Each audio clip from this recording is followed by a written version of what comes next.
এই যে গা জ্বালা গরম পড়ছে, ঘামে জীবনটা অতিষ্ঠ হয়ে যাচ্ছে। এই গরমের মধ্যে যদি এরকম একটা রেসিপি খান, মনে করবেন পুরো শরীরটা একদম বরফের মতো ঠান্ডা হয়ে যাবে। ফ্ল্যাশব্যাক। আসসালামু আলাইকুম বাড়ি বন্ধু, আপনারা ওগুলো কেমন আছেন? আশা করি জেলা বলে আছেন, মুই আছি মহুতের বলো। যে গরম পড়ছে, এই ধামাকাদার রেসিপি আমার কাছে মনে হয় এই পাট শাকের এই রেসিপিটা যদি এই গরমের মধ্যে আপনারা খান, মনে করবেন পুরো শরীরটা ঠান্ডা হয়ে যাবে। আপনার কাছে কোনো রকম গরমই মনে হবে না। ভালো করে পাট শাকগুলো বাইছে দুইটি আমি একটু কুচোই নিছি। এখন চলে যাব কড়ই নিয়ে চুলোর উপরে। তো ছোটো একটা কড়ই বসাই দিয়েছি, তার মধ্যে অল্প টুকরো ডাল কিন্তু আমি এই পাট শাক বাছার আগে ভিজাই দিয়েছিলাম। ভালো করে পরিষ্কার করে দুইটি একটু রসুন দিছি, একটু পেঁয়াজ দিছি, একটু হলদি দিলাম, নুন দিলাম, মরিচের গুঁড়ো দিলাম, জিরে গুঁড়ো, ধনে গুঁড়ো সবগুলো মশলা দিয়ে তেল ছাড়া আমি ভালো করে মাখাই। যেখানে তেলটা আমি ব্যবহার করব না, কারণ এই বাগারের সময় তেলটা দেবো, তো এই জন্য এখন তেলটা ব্যবহার করব না। তাইতে ভালো করে আলতোতে একেবারে চেনে মাখাই পরিমাণ মতো পানি দিয়ে দিচ্ছি। পানিটাই কিন্তু শেষ, আর কোনো পানি কিন্তু ব্যবহার হবে না এই ডালের মধ্যে। এই জন্য বাইবে চিনতে পানি দিন, যেরকম খাইবেন সেরকম। মনে করেন যদি একটু ভিজে খাবেন, সেটাও আপনার ইচ্ছা। বাচ্চালো আমার একটু রসুন, পানি যখন হালকা গরম হয়ে যাবে তখন রসুনটা দিয়ে দেবেন, হালকা রসুন বাটা আর কি। পরে যখন দেখবেন যে মানে গুটনিতে গুটার সময় চলে আসবে, তখন গোটা দিবেন, ভালো করে গোটা দিবেন।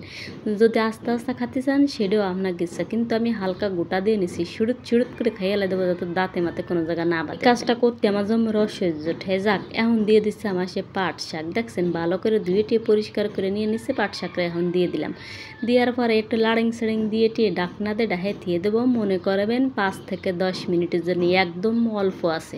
কোন পরে আবার দৌড়ে ফিরে চলে আইসি। লাড়িং সাড়িং দিয়ে দেবো এখন বোম্বাই মরিচ। ওই যে দেখছেন, মনে করে খেয়াল করে দেখছেন যে মরিচটা দিনে আমি ওই জায়গায় মরিচটা ব্যবহার করবেন। এই গরমে বোম্বাই মরিচটা এই পাট শাকটা খাতে মজা লাগবে বেশি। মরিচটা আপনাকে ইচ্ছা অনুযায়ী দিতে পারেন, যারা আবার ওই বোম্বাই মরিচ খান না, কাঁচা মরিচও দিতে পারেন, সেটা আপনাকে ইচ্ছা। পরে আবার একটু ডাকনাতে ডাহে দিয়ে দেবো। আর কিন্তু ডাকবো না এবার উঠে, তাহলে কিন্তু সবুজ সবুজ থাকবে না।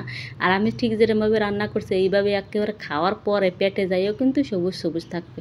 এখন চলে যায় বাগার দিতে। পরিমাণ মতো তেল দিয়ে দিচ্ছি, একটা শুকনো মরিচ দিয়ে দিলাম, পেঁয়াজ কুচি আর পরিমাণ মতো রসুন। এটার কোনো পরিমাণ নাই, যে যেরকম দিতে পারেন। রসুনের এই বাগটা একটু বেশি দিচ্ছে, কারণ রসুন বেশি দিলে শাকে বেশি মজা লাগে। ডাইল আর শাকে কিন্তু রসুনটা বেশি লাগে, সবাই জানেন। রসুন আমি কিন্তু অফ ক্যামেরায় আর একটু দিয়ে দিচ্ছি। এখন বাদ রয়েছে আমার পাঁচফোড়নটাই হচ্ছে মেইন, বেশি সাদা নেই। এখন ডাইলে দিচ্ছি আমার সে ডাইল আর সেই শাকরে দিয়ে হয়ে গেল আমার বাগারের কাজ। বেশি লাড়িং সাড়িং দিয়ে বেশি জ্বালাবো না, তাহলে কিন্তু গিরানটা স্বাদটা দুইটাই নষ্ট হয়ে যাবে। এটা দিয়ে আমি নামাই নেবো। যে কোনো জিনিসই মনে করবেন যদি বেশি বাগারের দেওয়ার পরে 5-10 মিনিট জ্বালান, তাহলে একটুও স্বাদ পাবেন না, খাওয়ার কোনো মজাই থাকবে না। এই জন্য বেশি লাড়িং সাড়িংও দিতে যাবেন না, আবার বেশি মানে জালও দিতে যাবেন না, তাহলে স্বাদটা কিন্তু মরে যাবে।